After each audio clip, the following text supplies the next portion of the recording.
या मंदिराला दरवाजाच नाही. समोर जी दिसते ना, ती आहे 9 बाय 11 इंचची छोटीशी खिडकी आणि या खिडकीतूनच आपल्याला दर्शन घेण्यासाठी आत जावे लागते. माणूस कितीही जाड आणि कितीही बारीक असू द्या, ह्या 9 बाय 11च्या खिडकीतून जर मनात श्रद्धा असेल तर आरामात त्या खिडकीतून तो माणूस पार करून जातो. हे इथलं सगळ्यात मोठं आश्चर्य आहे. आहे की नाही गंमत? मग ते कोपऱ्यात जे बटन दिसतंय ना सबस्क्राईबचं, ते दाबा दाबा, जरा मेहनत घ्या जरा. गुड मॉर्निंग, नमस्कार मित्रांनो, कसे आहात? मजेत आहात ना? आज आपण जाणार आहोत श्री क्षेत्र कानिफनाथ महाराज यांच्या गडावरती. तर पुण्यापासून कानिफनाथ गड हे अंतर जवळपास अंदाजे 25 किलोमीटर इतके आहे आणि या ठिकाणी येण्यासाठी स्वारगेट बस स्थानकातून रोज एक बस थेट या गडापर्यंत सोडली जाते. तसेच आपण आपल्या खाजगी वाहनाने देखील या ठिकाणी पोहोचू शकतो. तर आपण आता कात्रज चौकातून येवलेवाडी आणि बोबदेव घाट अशा मार्गाने आपण बोबदेव गावात येऊन पोचलेलो आहोत आणि बोबदेव गावात आल्यानंतर या ठिकाणी आपल्याला एक छोटेसे बोर्ड दिसले. तिथून आपल्याला लेफ्ट टर्न घेऊन आतमध्ये जायचे आहे आणि बाहेरच आपल्याला एक मोठी कमान तसेच प्रवेशद्वारही दिसते, जेणेकरून तुम्हाला या ठिकाणून एक ओळखायसाठी एक खूण आहे, जेणेकरून तुम्ही इथून आतमध्ये एंट्री करू शकतात. कानिफनाथांचे हे जे मंदिर आपण आता जाणार आहोत ते मंदिर सुमारे 800 वर्षापूर्वीचे अतिशय सुंदर असे मंदिर आपण बघणार आहोत. अतिशय सुंदर मंदिर आहे मित्रांनो. आणि कानिफनाथ महाराजांबद्दल जर सांगायचं झालं तर कानिफनाथ महाराज हे नवनाथ महाराजांपैकी एक असून श्री क्षेत्र मढी, जिल्हा अहमदनगर येथे त्यांची मूळ समाधी आहे. नाथ संप्रदायाबद्दल सांगायचं झालं तर नाथ संप्रदाय हा भारतातील एक शैव संप्रदाय आहे. नाथ म्हणजेच रक्षणकर्ता किंवा स्वामी असा त्याचा अर्थ होतो. आदिनाथ म्हणजेच भगवान महादेवांपासून या संप्रदायाचा उगम झाला, म्हणूनच या संप्रदायाला नाथ संप्रदाय असे म्हणण्यात येते. या संप्रदायाची दीक्षा घेतल्यानंतर आपल्या नावापुढे नाथ हा शब्द जोडता येतो असे म्हणतात. हा जो रस्ता आहे थोडासा अधूनमधून खराब आहे आणि थोडा सिंगल रस्ता हा आपल्याला बघायला मिळतो. जास्त मोठा हा रस्ता नाही, परंतु काही हरकत नाही. तरी एवढी फारसा काही प्रॉब्लेम आपल्याला या ठिकाणी जाताना येत नाही. परंतु पावसाळ्यामध्ये जर तुम्ही आलात ना मित्रांनो, पावसाळ्यात या रस्त्याने जाताना तुम्हाला रस्त्याच्या दुतर्फा अगदी जबरदस्त असे एकदम सुंदर असे दृश्य तुम्हाला बघायला मिळते आणि रस्त्याच्या दोन्ही बाजूला अतिशय हिरवळ अशी बघायला मिळते. या रस्त्याच्या दोन्ही बाजूला शेवटपर्यंत गडावर पोहोचेपर्यंत तुम्हाला दोन्ही बाजूला विविध प्रकारची शेती, तुम्हाला फुलांची फळांची शेती या ठिकाणी बघायला मिळते.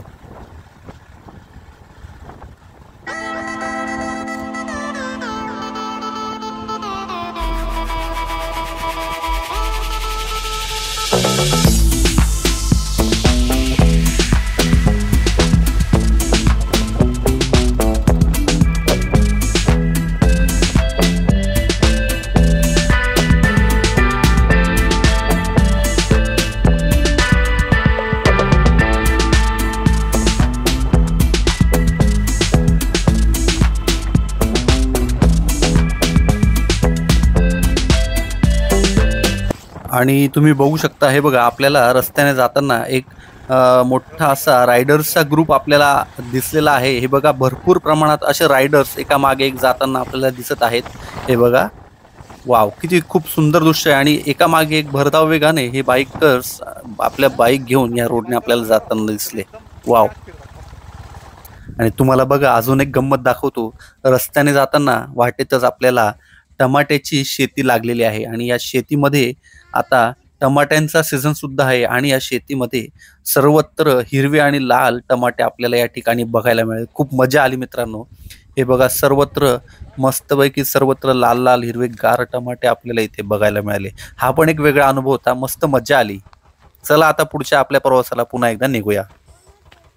आता पुढे जाऊन आपण गडाच्या अगदी जवळपास येऊन पोचलेलो आहोत आणि पुढे गेल्यानंतर घाटाचा आणि अतिशय वळणावळणांचा रस्ता आपल्याला बघायला मिळतो. आणि जसं जसं आपण गडाच्या जवळ जातो तसं तसं अगदी उंचावर आपण जाऊन पोचतो आणि अतिशय चढण असलेला रस्ता आपल्याला या ठिकाणी बघायला मिळतो.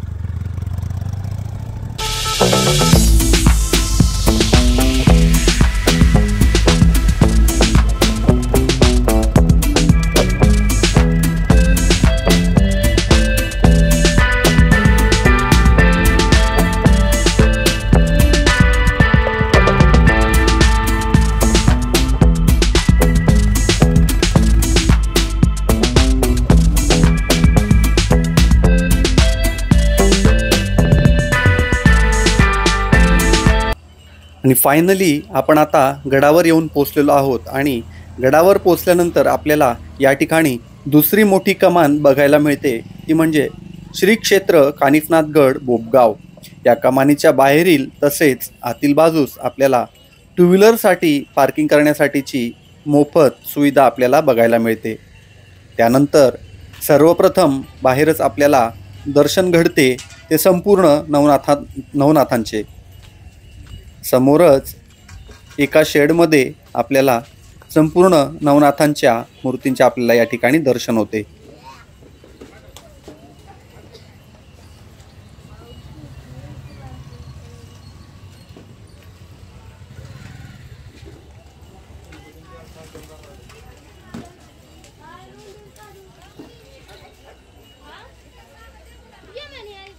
त्यानंतर जवळच बाहेर एक बोर्ड लावलेला दिसला.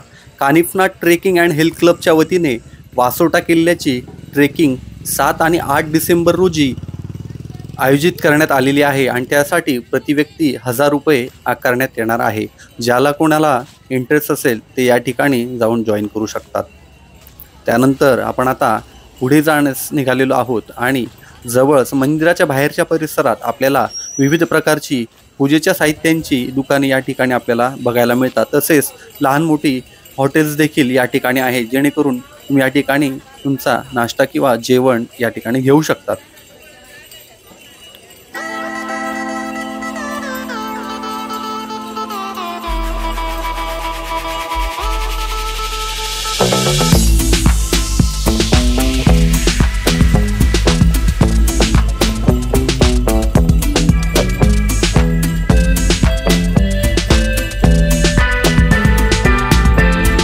त्यानंतर आपल्याला दर्शन होते ते वेताळ बाबांचे. जी समोरची मूर्ती दिसते आहे ती आहे वेताळ बाबांची.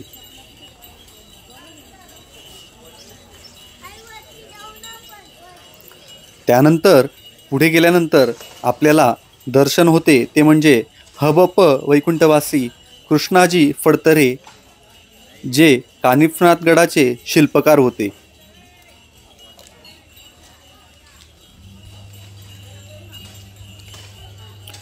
त्यानंतर आपल्याला वरच्या भिंतीस नवनाथांचे शिल्प कोरलेले या ठिकाणी आढळतात. नवनाथांचे जन्म कसे झाले याबद्दल त्या शिल्पातून आपल्याला थोडक्यात माहिती मिळते.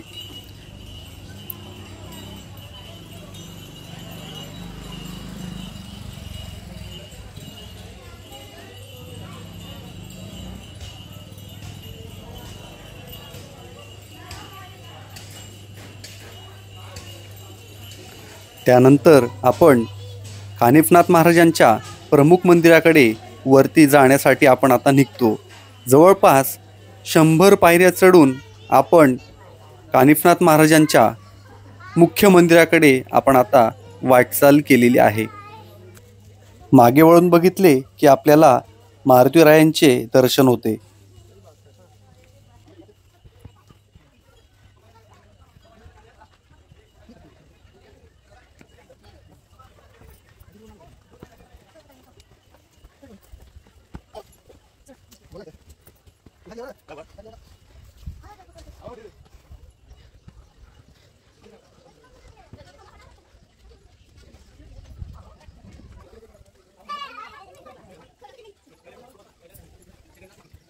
त्यानंतर लगेचच आपण वरती कानिफनाथ महाराजांच्या प्रमुख मंदिराच्या प्रवेशद्वाराजवळ फायनली येऊन पोहोचतो आणि प्रवेशद्वाराच्या दोन्ही बाजूला आपल्याला भले मोठे 2 हत्ती बघायला मिळतात.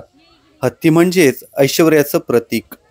त्यानंतर प्रवेशद्वारातच भव्य दिव्य अशी मोठी घंटा आपल्याला बघायला मिळते आणि त्यानंतर आपला प्रवेश होतो अतिशय मन प्रसन्न करून टाकणाऱ्या वातावरणात. बाहेरच आपल्याला सर्वप्रथम कासवाची प्रतिमा दिसते आणि तिथून कासवाचे दर्शन केल्यानंतर आपण येऊन पोचतो थेट कानिफनाथ महाराजांच्या प्रमुख मंदिरात. येथे आल्यानंतर अतिशय सुंदर स्वच्छ असा परिसर बघून आपले मन अगदी प्रसन्न होऊन जाते.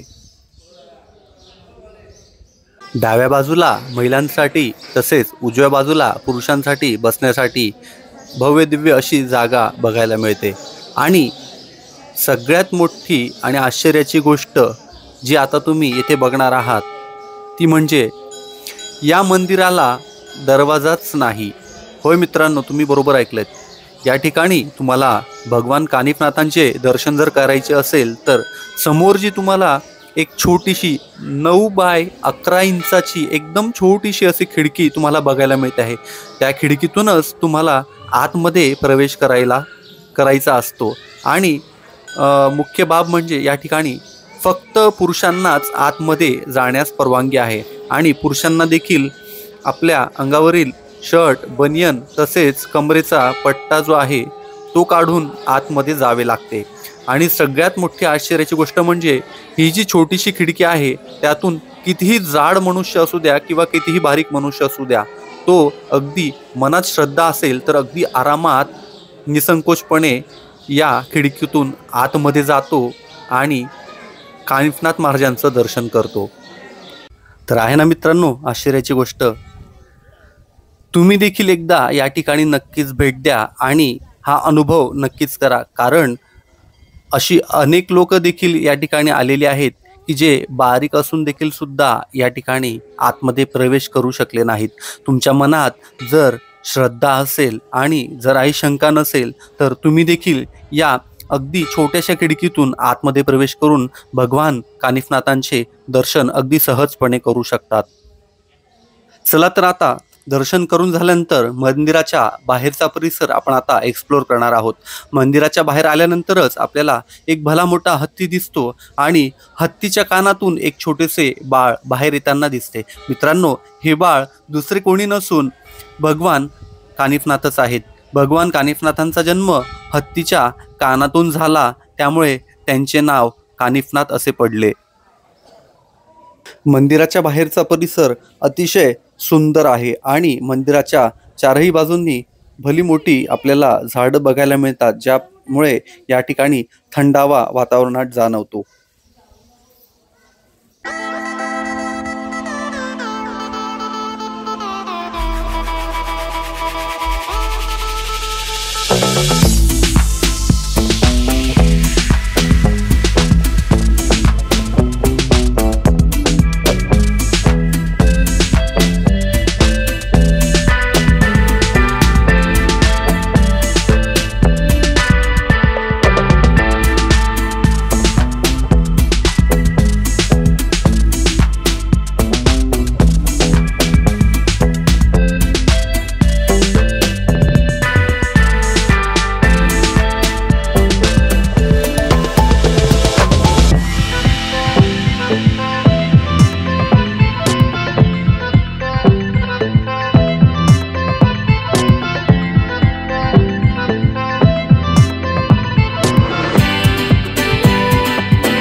आता वेळ झालेली आहे निरोप घ्यायची. तर मित्रांनो, हा संपूर्ण व्हिडिओ तुम्हाला कसा वाटला लाईक करून कमेंट करून नक्कीच कळवा आणि हा व्हिडिओ शक्य तितक्या लोकांपर्यंत देखील पोचवा. आणि तुम्ही जर आपल्या चॅनलवरती नवीन असाल तर आपल्या चॅनलला सबस्क्राईब करायला विसरू नका.